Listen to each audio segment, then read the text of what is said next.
Next topic हम लोग आज पढ़ेंगे, freedom is our birthright. ये बेसिकली एक इंसान के द्वारा दिया गया स्लोगन भी था, जिसके बारे में हम लोग आज पढ़ेंगे।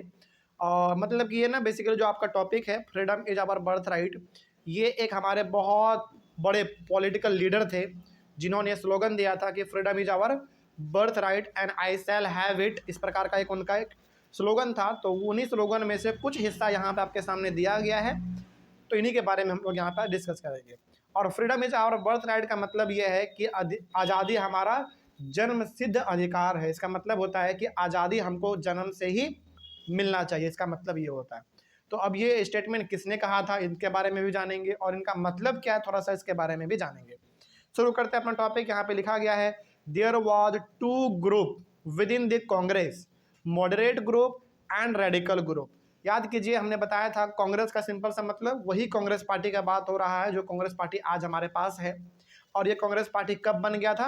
अंग्रेजों के समय में ही बन गया था। ठीक है, तो ये कांग्रेस बेसिकली एक पार्टी था जिसमें बहुत सारे लोग मिले हुए थे। तो इस कांग्रेस में ना दो ग्रुप था इंसान का, यानी कि लोगों का दो ग्रुप था।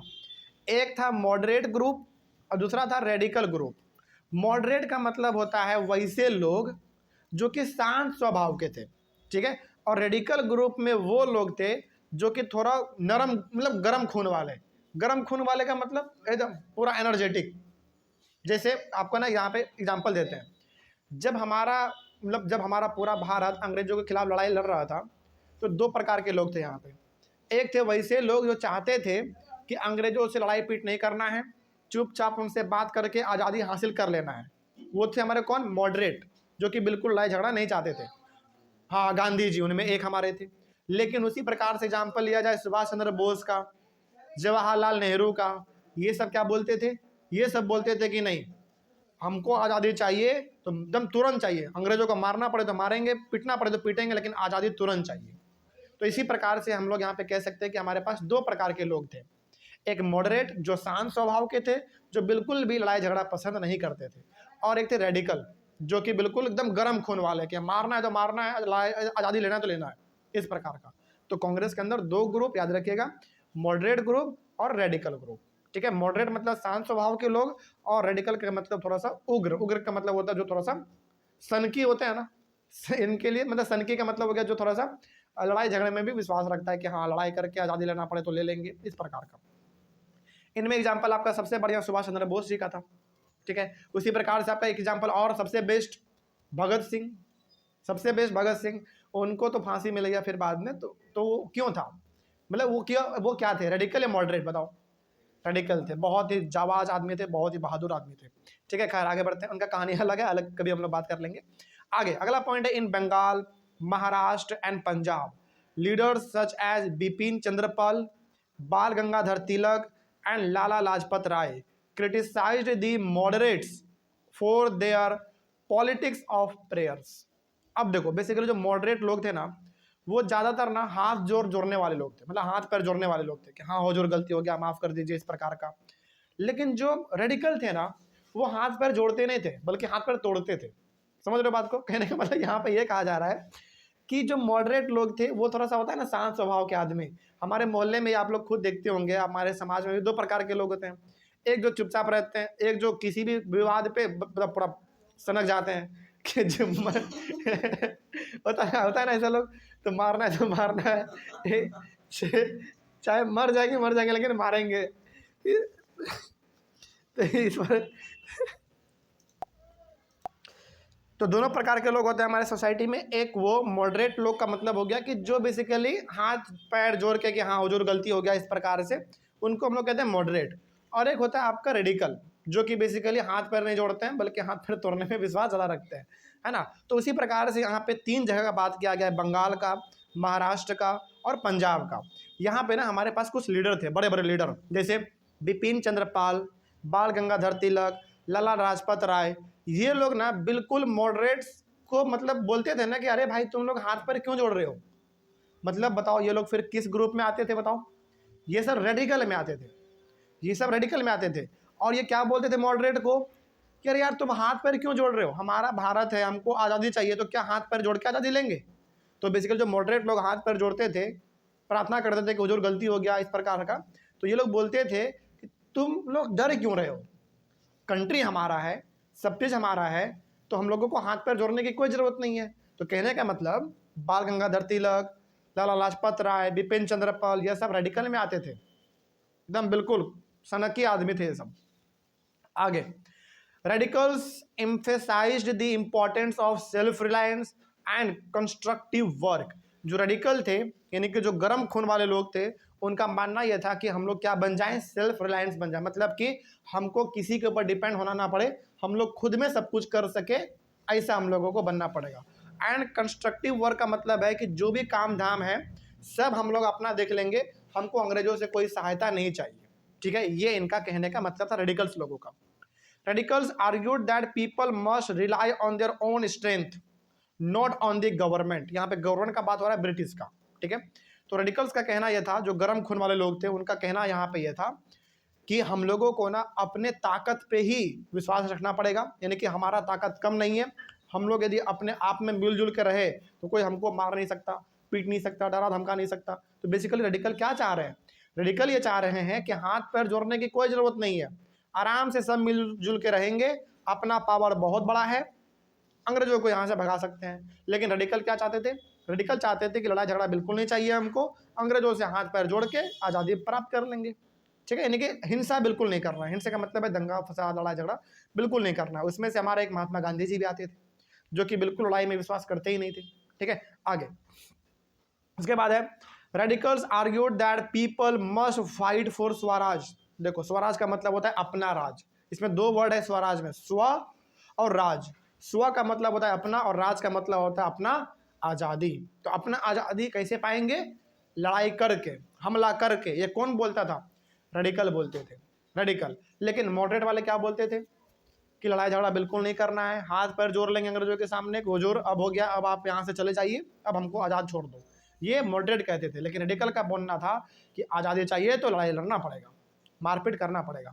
ठीक है, अंग्रेजों के खिलाफ लड़ाई पीट करना पड़ेगा। आगे, Bal Gangadhar Tilak raised the slogan freedom is my birthright and I shall have it. अब यहाँ पे जो आपका ये टॉपिक था ना, basically freedom is our birthright, ये स्लोगन बेसिकली आपका एक टॉपिक बन चुका है अब। यानी कि ये स्लोगन इनके द्वारा दिया गया था, बाल गंगाधर तिलक जी के द्वारा दिया गया था, इस बात को आप याद रखिएगा। Freedom is my birthright and I shall have it. तो इनका मतलब होता है कि जो आज़ादी है वो हमारा जन्म सिद्ध अधिकार है। इसका सिंपल सा मतलब है कि आज़ादी हमको बचपन से मिला हुआ है, मेरा आज़ादी कोई छीन नहीं सकता, हमारे ऊपर कोई रूल नहीं कर सकता, हमारे ऊपर कोई हुक्म नहीं चला सकता, और ये आज़ादी हम पाकर रहेंगे। इस स्टेटमेंट का मतलब ये था। तो यदि आपसे कोई पूछे कि freedom is my birthright and I shall have it, ये स्लोगन किसने दिया था, तो आपका जवाब होना चाहिए बाल गंगाधर तिलक जी ने दिया था। जिसका मतलब होता है कि आज़ादी हमारा अधिकार है, बचपन से हमारे पास अधिकार है और ये हम लेकर रहेंगे। लेकिन बताओ, यही आज़ादी किसने छीन लिया था हमसे, अंग्रेजों ने छीन लिया था, हमारे ऊपर हुक्म करते थे, हम लोगों को मारते पीटते थे, टॉर्चर करते थे। ठीक है, आगे in 1905 viceroy Curzon partition Bengal from Bihar and Odisha. अब 1905 में एक वाइसराय था, उनका नाम था कुर्जन, और वाइसराय अंग्रेजों के समय में, उस समय पे बहुत बड़ा पोस्ट हुआ करता था। ठीक है, तो वाइसराय का नाम क्या था, कुर्जन नाम था। उन्होंने क्या किया, बंगाल को अलग कर दिया, किससे, बिहार और उड़ीसा से। सोचो, उस समय पे बंगाल, बिहार, उड़ीसा और एक और स्टेट हमारा झारखंड, ये चारों पहले एक हुआ करता था। तो 1905 में पहले बंगाल को अलग कर दिया गया, किससे, बिहार से और उड़ीसा से। फिर बाद में हमारा उड़ीसा भी बगल हो गया, पूरा अलग हो गया। फिर बाद में फिर बचा कौन, बिहार और झारखंड बचा। फिर बाद में 2000 में आपका झारखंड भी अलग हो गया बिहार से। तो कहने का मतलब अंग्रेजों के समय में बंगाल, बिहार, उड़ीसा और झारखंड ये सब पहले एक था। लेकिन पहले कौन अलग हुआ, बंगाल, फिर कौन हुआ, उड़ीसा, और फिर कौन हो गया अलग, झारखंड, और सब अलग अलग हो गया फिर। ठीक है, आगे बढ़ते हैं। The reason of partition given by the British was administrative convenience. अब जब पूछा गया अंग्रेजों से कि आपने इनको अलग क्यों किया, बंगाल को आपने अलग क्यों किया, तो अंग्रेजों ने जवाब क्या दिया कि एडमिनिस्ट्रेटिव कन्वीनियंस के लिए। इसका मतलब होता है कि काम काज करने में, ऑफिशियल वर्क करने में बड़ा दिक्कत आ रहा था। क्योंकि देखो, जब आपका 4 स्टेट पहले एक हुआ करता था तो कितना बड़ा जगह हुआ करता होगा। आप खुद देखो अभी आपका बिहार अकेला कितना बड़ा है, झारखंड को मिला लो, उड़ीसा को मिला लो, बंगाल को मिला लो, तो कितना बड़ा हमारा हो जाएगा। तो उतने बड़ा जगहों को एक बार में कंट्रोल कर पाना मुश्किल था हमारे लिए बिल्कुल मुश्किल था। इसीलिए अंग्रेजों ने उसको अलग अलग हिस्सों में बांट दिया था, ये उन्होंने रीजन दिया। आगे, it was the convenience of British officials and businessman. तो इससे जो सबसे ज़्यादा फायदा हुआ वो किसको फायदा हुआ, बंगाल को अलग करने से ब्रिटिश को फायदा हुआ, ताकि वो आराम अच्छे तरीके से रूल कर पाएगा, एरिया डिफाइन करके कि हाँ भैया उधर तुम रूल करो, इधर हम रूल करेंगे, इस तरीके से। और बिजनेसमैन को भी फायदा हुआ। बिजनेसमैन को फायदा इस रूप में हुआ कि वो अब क्या कर सकते थे, एक जगह पर रहकर अपना सामान एक जगह के लोगों को ही केवल बेच सकते थे। लेकिन चूंकि पहले बहुत बड़ा एरिया था तो वो लोग आराम से बेच नहीं पाते थे अपने सामान को घूम फिर के। लेकिन अब चूंकि एरिया छोटा छोटा हो गया, सब हिस्सों को बांट दिया गया, तो अब ये आराम से बिजनेस कर पाएंगे। ठीक है, आगे, the government separated East Bengal and merged it with Assam. अब क्या किया इन्होंने, थोड़ा सा और डिवीजन किया। वेस्ट बंगाल का जो हिस्सा था हमारा ईस्ट वाला, यानी कि ईस्ट बंगाल मतलब कि बंगाल का जो ईस्ट वाला हिस्सा है, उसको मिला दिया असम के साथ। तो असम जो आज आप देखते हो, असम में हमारा कुछ हिस्सा आज भी किसका है, बंगाल का है। लेकिन अब चूंकि असम भी अलग है, बंगाल भी अलग है, तो दोनों अब अलग हो चुका। लेकिन उस समय पे बंगाल का ईस्ट वाला हिस्सा जो है असम में मिला दिया गया था, जो कि आज भी असम का हिस्सा ही रह गया। ठीक है, आगे, the partition of Bengal angered people all over India. अब देखो, जैसे बंगाल को उन्होंने अलग किया, बंगाल का जब उन्होंने बंटवारा कर दिया था, तो पूरे इंडिया के लोगों को गुस्सा आया। गुस्सा इस रूप में आया कि भाई कंट्री हमारा है, लोग हमारे हैं, हम सब मिलजुल कर रहना चाह रहे हैं, आप इसको अलग क्यों कर रहे हो। तो लोगों को गुस्सा आ गया। जैसे आप खुद सोचो, आपका फैमिली कितना मिलजुल कर रहता है सब, और उसमें कोई दूसरा आदमी आके आपके घर में पूरा भंडाफोड़ कर दे, भंडाफोड़ मतलब कुछ अलग पलग आपको बता के भड़का दे आपको, तो ये गलत नहीं लगता आपको, बिल्कुल गुस्सा आता है। उसी प्रकार से यहाँ पे हो रहा था कि बंगाल को जब अलग किया गया तो हम लोगों को, मतलब हम लोग इंडिया के लोगों को गुस्सा आया कि भैया हमारा कंट्री है, हमारा लोग है, आप क्यों इसको अलग कर रहे हैं, है ना। और उसी समय से स्टेट को बंटवारा, मतलब स्टेट का जो बंटवारा था ना, चालू हो गया। मतलब आप ना उस समय का मैप उठा के देखो इंडिया का, और आज का मैप उठा के देखो, आपको पता चलेगा धरती आसमान का फर्क है। उस समय में हमारे पास बहुत सारे ऐसे स्टेट थे जो एक हुआ करते थे, लेकिन आज देखो सारे स्टेट अलग अलग हैं। तो वो अलग करने का जो परंपरा था वो उसी समय से चालू हो गया, अंग्रेजों ने चालू किया था। ठीक है, आगे, उसके बाद है all sections of the Congress, the moderates as well as radicals opposed it. तो कांग्रेस में जो मॉडरेट लोग थे या फिर जो रेडिकल लोग थे, दोनों लोगों ने इस चीज को अपोज किया। अपोज मतलब इसके बिल्कुल खिलाफ थे वो लोग, अंग्रेजों के खिलाफ थे कि आपने ऐसा क्यों किया, हमारा कंट्री आप इसको तोड़ने की कोशिश क्यों कर रहे हैं। ठीक है, आगे, large public meetings and demonstrations were organised. अब बहुत सारे लोगों को इकट्ठा किया गया, मीटिंग किया गया, और डिमोन्स्ट्रेशन का मतलब होता है धरना प्रदर्शन करना। ये सब भी हुआ अंग्रेजों के खिलाफ भारत में। ठीक है, आगे, this movement was strongest in Bengal and came to be known as this Swadeshi movement in Bengal and Vande Mataram movement in Andhra Pradesh. अब देखो, ये जो बेसिकली अंग्रेजों के खिलाफ हम लोग प्रोटेस्ट कर रहे थे कि आपने बंगाल को अलग क्यों किया, ये सबसे ज़्यादा स्ट्रॉन्ग कहाँ पे था प्रोटेस्ट हमारा, यानी कि भयंकर तरीके से प्रोटेस्ट कहाँ पे हो रहा था, बंगाल में ही हो रहा था। क्योंकि बंगाल के लोगों को गुस्सा ज़्यादा था, क्योंकि उन्होंने क्या कर दिया, मतलब अंग्रेजों ने बंगाल के लोगों को बांट दिया। जो पहले मिलजुल के रहते थे अब उनका बाउंड्री बना दिया कि आप इधर रहो हम इधर रहेंगे, इस तरीके से। तो बंगाल के लोगों को गुस्सा ज़्यादा आया। तो वहाँ पे जो मूवमेंट था बंगाल में, उस मूवमेंट को नाम क्या दे दिया गया, स्वदेशी मूवमेंट। ठीक है, स्वदेशी का मतलब होता है मेरा अपना देश है, आप इसको तोड़ने की कोशिश क्यों कर रहे हैं। तो बंगाल के लोगों ने स्वदेशी मूवमेंट चलाया अपना बंगाल में। और बात करें आंध्र प्रदेश में, तो आंध्र प्रदेश में इस मूवमेंट का नाम था वंदे मातरम मूवमेंट। ठीक है, ये सब जो मूवमेंट बेसिकली चलाए जा रहे थे वो इसलिए चलाए जा रहे थे ताकि बंगाल को अलग ना किया जाए, उसको एक साथ रहा किया जाए, यानी कि बंगाल हो, बिहार हो, उड़ीसा हो, ये सब एक जगह पर रहे, यही लोगों का मानना था। ठीक है, देखो कभी भी ना जब स्टेट अलग हो जाते हैं ना, तो लोग एक तरीके से अपने आप को अलग समझने लगते हैं। जैसे आप कितना भी देख लो कि बिहार, झारखंड, उत्तर प्रदेश, बंगाल, उड़ीसा है तो सब इंडिया का ही पार्ट, लेकिन आदमी यदि बंगाल में है तो अपने आप को बिहारी मतलब बंगाल में तो बंगाली समझता है, बिहार है तो बिहारी समझता है। लेकिन पहले जब एकजुट थे तो सब क्या अलग अलग समझते थे अपने आप को, नहीं सब एक था। तो वही यहाँ पे कहना था कि आप हमारे देश को बांटने की कोशिश क्यों कर रहे हैं, नहीं करना चाहिए इनको। खैर आगे बढ़ते हैं, the swadeshi movement was to oppose the British rule, encourage the ideas of self help, swadeshi enterprise, national education and use of Indian languages. अब ये जो बंगाल में स्वदेशी मूवमेंट चल रहा था, इनका मेन मोटिव तो यही था कि बंगाल को बंटवारा करने से रोका जाए। पहला इनका मोटिव यही था, लेकिन कुछ इनका मोटिव और भी था। इनका मोटिव ये भी था स्वदेशी मूवमेंट का कि ब्रिटिश के रूल को अपोज करो, मतलब कि ब्रिटिश के रूल को मत मानो, ये भी था इनका। Encourage the ideas of self help, यानी कि सेल्फ हेल्प का मतलब होता है आत्मनिर्भर। आत्मनिर्भर का सिंपल सा मतलब है कि अपना काम अपने से करो, दूसरे पे डिपेंड मत रहो। कहने का मतलब अंग्रेजों पे डिपेंड मत रहो, ठीक है। ये भी इनका कहने का मतलब था इस मूवमेंट के थ्रू। स्वदेशी इंटरप्राइज का मतलब हो गया कि अपने इंडिया में अपना एंटरप्राइज खोलो, यानी कि अपना कंपनी खोलो, अपना फैक्ट्री खोलो, अंग्रेजों के अंडर में काम मत करो। स्वदेशी मूवमेंट का ये भी कहने का मतलब था। और नेशनल एजुकेशन, यानी कि and use of Indian languages. अब देखो उस समय पे ना हमारे इंडिया में क्या था, अंग्रेज थे तो बड़ा इंग्लिश चलता था, उस समय पे इंग्लिश बोलते थे वो लोग। तो अंग्रेज चाहता था ना कि इंडिया के लोग भी क्या बोले, इंग्लिश बोले। और चूंकि इंग्लिश हम लोगों को उस समय पे बोलने में नहीं आता था उतना अच्छा तरीके से, और आज भी नहीं आता है बढ़िया तरीके से बोलने, क्योंकि इंग्लिश हमारे इंडिया का लैंग्वेज है ही नहीं, वो बाहर का लैंग्वेज है। तो हम लोगों को बोला जाता था कि आप भी इंग्लिश बोलो। अरे भाई, जब बोला ही नहीं जाता तो कैसे बोलेंगे।